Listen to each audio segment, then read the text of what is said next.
Buenas noches, Tristeza es un libro intimista, con un toque de poesía y muy personal.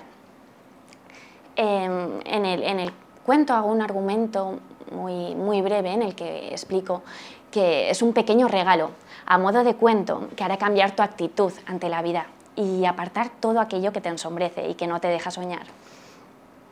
En esta historia hay dos personajes y nuestra protagonista es una niña frágil, delicada, con muchos miedos y a lo largo de la historia, conforme vamos pasando las páginas, esta niña irá cambiando su actitud, se irá fortaleciendo, irá adquiriendo valor y valentía para enfrentarse a sus propios miedos.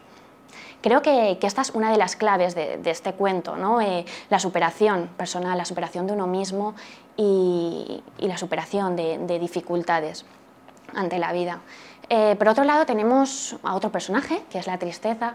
Yo lo he caracterizado como un pájaro enorme y horrible que asusta a nuestra protagonista. Quizás también encuentro muy interesante que un concepto adulto como la tristeza, ¿no?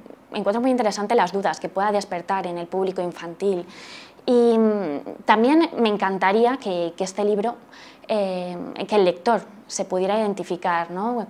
Pudiera identificar alguna etapa de su vida con esta historia o con su día a día, ¿no? La superación personal.